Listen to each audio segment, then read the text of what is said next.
Hello guys, this is Bhushan Gaikwad again. आप सभी का स्वागत है फिर एक बार इस नए वीडियो लेक्चर में। दोस्तों, इस वीडियो लेक्चर में हम डिस्कस करेंगे कॉजेस ऑफ बायोडाइवर्सिटी लॉस। अब हमने देखा कि बायोडाइवर्सिटी का लॉस हमारे लिए क्यों इतना हार्मफुल है। क्या हमको इस तरीके से मतलब अगर रेगुलर बेसिस पे धीरे धीरे एनिमल्स और प्लांट की स्पीशीज ऐसे ही एक्सटिंक्ट होते रही तो हमको इन चीज़ों का क्या नुकसान भुगतना पड़ सकता है, ये सारी चीज़ें हमने डिस्कस की। अब हम देखेंगे कि क्या वो कारण है, क्या मेजर रीजंस है जिसकी वजह से बायोडाइवर्सिटी लॉस होती है। तो यहाँ पे बोला है कि there are four major causes. ऐसे चार बड़े बड़े कॉजेस है जिसको आप द एविल क्वार्टेट का नाम से जानते हो। ठीक है, क्वार्टेट, ठीक है, एविल क्वार्टेट के नाम से जानते हो। तो आप बोलते हो कि कॉजेस ऑफ बायोडाइवर्सिटी में चार बड़े बड़े ऐसे रीजंस है जिसको आप बोलते हो द एविल क्वार्टेट। ठीक है, अब एविल क्वार्टेट क्या है, एक मार्क के लिए क्वेश्चन बन सकता है, ये बड़ा इंपॉर्टेंट बोल सकते हैं आप। द एविल क्वार्टेट, ठीक है, थोड़ा सा हटके है। ठीक है, तो हैबिटेट लॉस एंड फ्रेगमेंटेशन। तो इसमें से फर्स्ट हम देख रहे हैं कि हैबिटेट का लॉस हो जाना या फ्रेगमेंटेशन। फ्रेगमेंटेशन यानी बहुत ज्यादा अमाउंट में डिफॉरेस्टेशन करना, मतलब जंगल खत्म कर देना। तो दैट इज फ्रेगमेंटेशन। तो आप क्या बोलते हो, चार मेजर कॉजेस है बायोडाइवर्सिटी के लॉस के लिए और इसमें इसको बोला गया है द एविल क्वार्टेट बोला गया है। ठीक है, और इसमें से पहला हम रीजन देख रहे हैं कि हैबिटेट लॉस और फ्रेगमेंटेशन। क्यों आज बायोडाइवर्सिटी लॉस हो रही है? क्योंकि हम डिस्ट्रक्शन कर रहे हैं, रिडक्शन कर रहे हैं वास्ट नेचुरल हैबिटेट का। बड़े बड़े जंगल तोड़े जा रहे हैं, बड़ी बड़ी नदियां खाली कर दी जा रही है। ठीक है, मतलब बहुत ज्यादा हम यूज कर रहे हैं, ओवर एक्सप्लॉइट कर रहे हैं चीजों को। लोकल डिग्रेडेशन, पॉल्यूशन, बहुत ज्यादा पॉल्यूशन कर रहे हैं हम नदियों में, जंगलों में, हर जगह पे पॉल्यूशन कर रहे हैं। Create crisis situation for living being, मतलब लिविंग ऑर्गेनिज्म के लिए एकदम घटिया से घटिया हम सुविधा करके दे रहे हैं। हम ऑर्गेनिज्म को कुछ खुद से तो नहीं दे रहे हैं, ऑर्गेनिज्म जहां रहता है उस हैबिटेट को हम गंदा कर दे रहे हैं। पानी में रहता है, पानी गंदा कर दे रहे हैं हम, उसके लिए एकदम खराब सिचुएशन प्रोड्यूस कर रहे हैं, क्राइसिस सिचुएशन प्रोड्यूस कर रहे हैं कि ऑर्गेनिज्म का रहना वहां पे मुश्किल हो जाता है। Loss of local habitat is due to, यहाँ पे बोला है कि लॉस ऑफ लोकल हैबिटेट, एक पर्टिकुलर एरिया का हैबिटेट जो है वो लॉस हो जाता है ह्यूमन एक्टिविटीज के कारण, है ना। तो अगर ह्यूमन एक्टिविटीज ऐसे ही होती रही तो लॉस होता है किसका, यहाँ पे लोकल हैबिटेट का। Loss of local habitat due to human activities, है ना, ह्यूमन एक्टिविटीज की वजह से लोकल हैबिटेट लॉस हो रहा है। Create threat to migratory bird, इसकी वजह से माइग्रेटरी बर्ड को खास नुकसान झेलना पड़ रहा है क्योंकि इनकी टेरिटरी लार्ज है, इनका एरिया लार्ज है और आप इनके बड़े एरिया में से थोड़ा बहुत एरिया क्या कर दे रहे हो, खराब कर दे रहे हो, खत्म कर दे रहे हो। तो वो अब जो है वो लिमिटेड एरिया में रह जाएंगे, है ना, मतलब बहुत ज्यादा ये माइग्रेशन भी अब शो नहीं करेंगे। तो यहाँ पे ये क्रिएट कर रहे हैं threat to migratory bird as well as those animal that need larger territories. ऐसे ऐसे एनिमल जिनकी टेरिटरी काफी बड़ी है। तो आप क्या करोगे, आधे से ज्यादा जंगल तोड़ दोगे तो क्या आधे जंगल में रहेंगे एनिमल? नहीं। तो एनिमल आज देख रहे हो आपकी बहुत सारे शेर, चीते, तेंदुए, ये जो है ये हमको शहर में दिखाई देते हैं, गाँव में दिखाई देते हैं। क्यों? क्योंकि आपने उनके जंगल तोड़ दिए, आपने उनकी रहने की जगह छीन ली। तो ऐसे होता है। ठीक है, tropical rain forest are being lost at alarming rate. Tropical rain forest जहां पे बहुत ज्यादा बारिश और अच्छी खासी धूप होती है वो धीरे धीरे कम होते जा रहे हैं। एक समय था जब पूरे दुनिया में 40% पार्ट जो है वो ट्रॉपिकल रेन फॉरेस्ट से कवर था। आज के डेट में ये सिर्फ 6% रह गया है। सोचो कितनी खराब कंडीशन आ गई है कि आधे से भी कम रह गया है। ठीक है, एक टाइम था जब 40% ट्रॉपिकल एरिया था पूरे इंडिया में, पूरे ऑल ओवर दी वर्ल्ड में, और अब ये सिर्फ 6% है। ठीक है, अब इसमें एक एग्जाम्पल दिया है, ग्रेट इंडियन बस्टर्ड नाम से एक एक पक्षी है, एक बर्ड है, ग्रेट इंडियन बस्टर्ड। ठीक है, जिसको एक हिंदी में मालढोक करके बोला जाता है, मालढोक। ये क्रिटिकली एंडेंजर्ड बर्ड है, मतलब ये ऐसा बर्ड है जो बहुत ज्यादा खत्म होने की कगार पे है। तो हमने क्या किया, हमने उसके लिए कंडीशन अच्छी फेवरेबल नहीं की। हमने ऐसा नहीं कि भाई वो खत्म हो रहा है, धीरे धीरे एक्सटिंक्ट हो रहा है तो हमें उसे बचाना चाहिए, नहीं। हमने उसके लिए कंडीशन और बेकार कर दी, खराब कर दी। तो it is considered as a flagship species in the grassland. ये बहुत ही इंपॉर्टेंट स्पीशीज है ग्रासलैंड की, बड़े लेवल की, मतलब एक बहुत जरूरी स्पीशीज होती है। ठीक है, वी लॉस्ट लास्ट मालढोक फ्रॉम द महाराष्ट्र। आज के डेट में मालढोक महाराष्ट्र में बिल्कुल नहीं है। 2018 से ये सारे एक्सटिंक्ट हो गए महाराष्ट्र में से। क्यों? क्योंकि उनके लिए हैबिटेट ही नहीं बचा है, उनका रहने का जगह ही छीन लिया गया। Now this bird is only found in Rajasthan and Gujarat. Maharashtra से इसका सफाया कर दिया हमने। क्यों कर दिया? क्योंकि हमने हमारा जो एक तरीके से हमने हमारी जरूरतें ज्यादा जरूरी समझी और एनिमल्स की जरूरतों को हमने नजरअंदाज कर दिया, है ना। तो धीरे धीरे मालढोक ये जो है महाराष्ट्र से लॉस हो गया है। अब इसको एक लोकल, एक एक्सटिंक्शन बोल सकते हो आप। ये एग्जाम्पल है किसका? लोकल एक्सटिंक्शन का। और ये लॉस और हंटिंग के वजह से हुआ है। ठीक है, तो बहुत ज्यादा हैबिटेट लॉस हो गया है और हंटिंग की वजह से मालढोक जो है वो महाराष्ट्र से खत्म हो गया है ना। मैंने बोला कि ऑर्गेनिज्म खत्म हो रहे हैं तो आपको उन्हें प्रोटेक्ट करना चाहिए, कंजर्व करना चाहिए, इंस्टेड ऑफ उसकी और हंटिंग करे जा रहे हो, आप उसका हैबिटेट लॉस करे जा रहे हो, तो डेफिनेटली वो तो भाई एक्सटिंक्ट होना ही है। तो आपने पहला देखा कि लॉस ऑफ हैबिटेट अगर आप करते हो या फ्रेगमेंटेशन करते हो, जंगल तोड़ते हो, तो अल्टीमेटली स्पीशीज लॉस होती है। दूसरा आप बोलते हो ओवर एक्सप्लॉयटेशन। ओवर एक्सप्लॉयटेशन में हमने क्या बोला, जरूरत से ज्यादा यूज करना। ह्यूमन की आदत रही है शुरुआत से कि वो अपने ज़रूरत से बहुत ज़्यादा यूज़ करना चाहता है, ठीक है। मतलब जितना आपके पास है उसमें आप संतुष्ट नहीं है, आपको और चाहिए, है ना।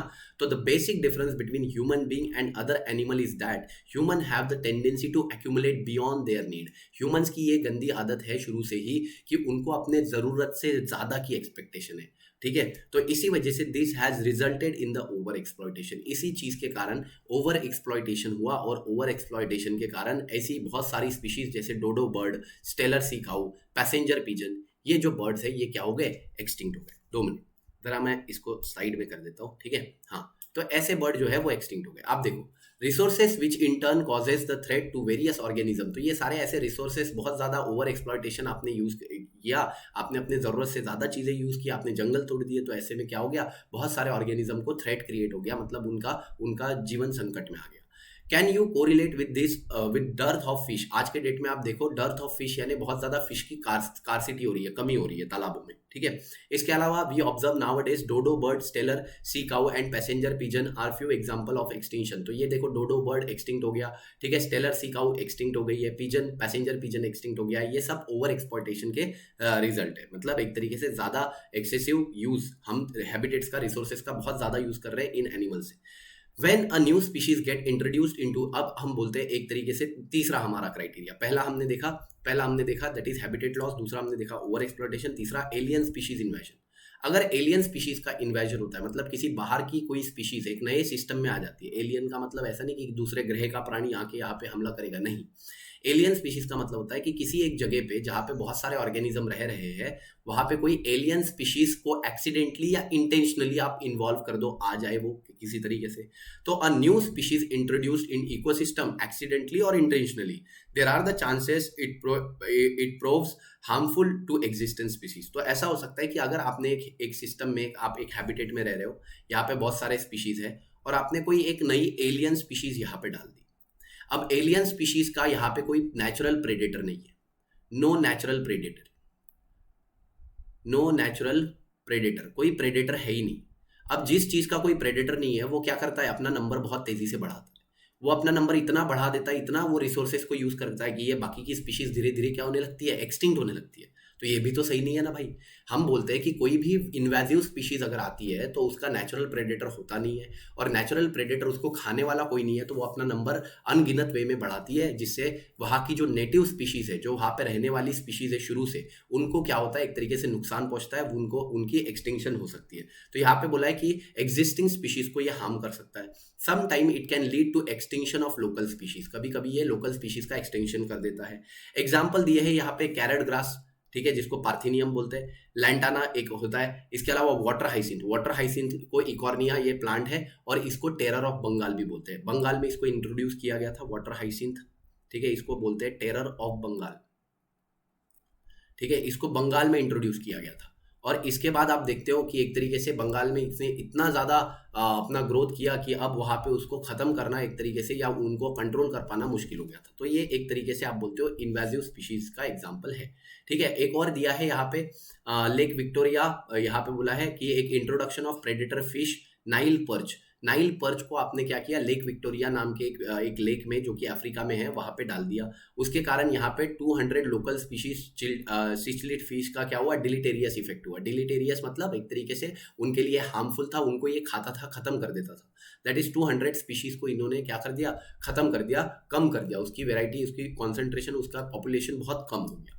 इन इंडिया भी हम देखते हैं अफ्रीकन कैटफिश क्लैरियस गैरापिनस। तो अफ्रीकन कैटफिश को, क्लैरियस गैरापिनस को जब ऐड किया गया एक्वाकल्चर में, मतलब जो छोटे मोटे पॉन्ड बना के जो हम एक्वाकल्चर करते हैं, फिश कल्चर करते हैं, तो उसमें जब इसको ऐड किया गया, तो ये क्या किया, ये एक तरीके से वहाँ की एंडेमिक कैटफिश वेराइटीज के लिए हार्मफुल हुई। मतलब वहाँ की कैटफिश को इसने खाना चालू कर दिया, खत्म कर दिया यहाँ पे, ठीक है। Such harmful effect of alien species is lack of local predator. तो हम वही बोलते हैं कि ये जो इन्वेजन होता है किसी बाहर की स्पीशीज का अंदर, और उसका कोई लोकल प्रेडेटर नहीं होता, तो ऐसे में यहाँ पे प्रेडेटर ना होने के कारण वो अपना नंबर तेजी से बढ़ाती है और इतना ज़्यादा नंबर बढ़ा देती है कि वहाँ की एग्जिस्टिंग वैरायटी के लिए वो खतरा हो जाता है। ठीक है, अब हम नेक्स्ट बात करते हैं को एक्सटिंक्शन के बारे में। को एक्सटिंक्शन क्या होता है, ये लास्ट है। हमने बोला था यहाँ पे 4 फैक्टर्स होते हैं जिसको द एविल क्वार्टेट बोला गया था, और इसमें हमने पहला हैबिटेट देखा, दूसरा हमने देखा ओवर एक्सप्लॉयटेशन, तीसरा हमने देखा यहाँ पे the third one that is invasion of alien species, और लास्ट हम देख रहे हैं को एक्सटिंक्शन। हम देखते हैं कि कभी कभी एक स्पीशीज के ऊपर दूसरी स्पीशीज बहुत ज्यादा डिपेंडेंट होती है, इनका रिलेशन बहुत स्ट्रांग होता है, इंटर रिलेशन होता है, एक दूसरे पे डिपेंडेंट होते हैं। अगर एक स्पीशीज गलती से एक्सटिंक्ट हो गई तो दूसरी उसके साथ साथ एक्सटिंक्ट हो जाएगी, क्योंकि उसकी जरूरतें यही फुलफिल कर रहा था।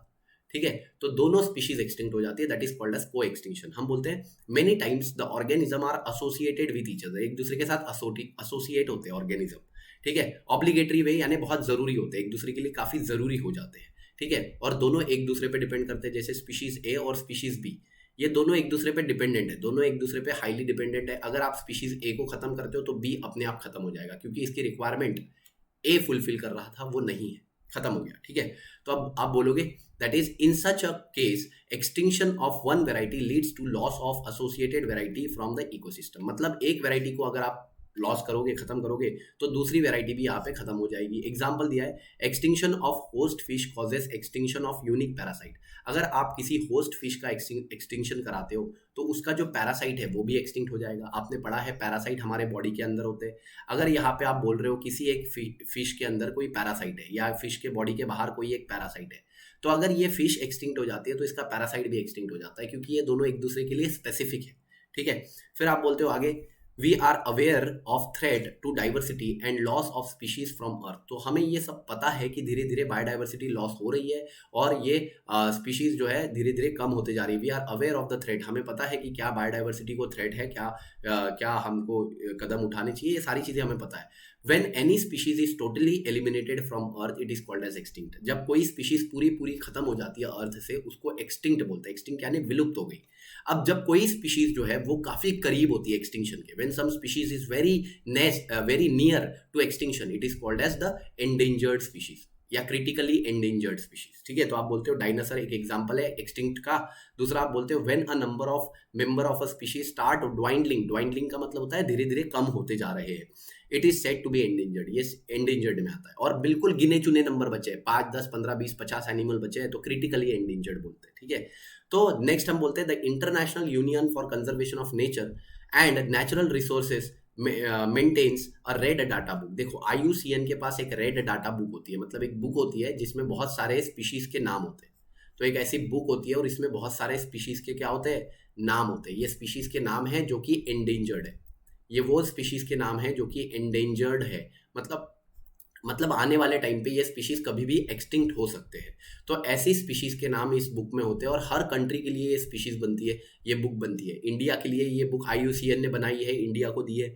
ऐसी ये बुक हर कंट्री के लिए IUCN बनाता है और उनको देता है कि भाई बोलता है आपकी कंट्री में इन स्पीशीज को बहुत ध्यान रखने की जरूरत है, इनको कंजर्व करने की जरूरत है, इनको बचाने की जरूरत है ना। तो ये जो है रेड डाटा बुक आपको 1 मार्क के लिए पूछा जाता है, पेपर में आता है कि रेड डाटा बुक एक तरीके से एक बुक होती है जो कि IUCN मेंटेन करता है, बनाता है for each country, and it contains the all the information and names of the endangered species which are near to extinction. Okay, तो यहाँ तक हमारा ये वीडियो लेक्चर खत्म हो जाता है। आई होप ये वीडियो आप देख रहे होंगे और आपको ये समझ में आया होगा। अगर समझ आया तो लाइक जरूर कीजिएगा। ठीक है, और ऐसे ही हमारे वीडियोस के साथ बने रहिए, खुश रहिए और जिंदगी के मजे लेते रहिए।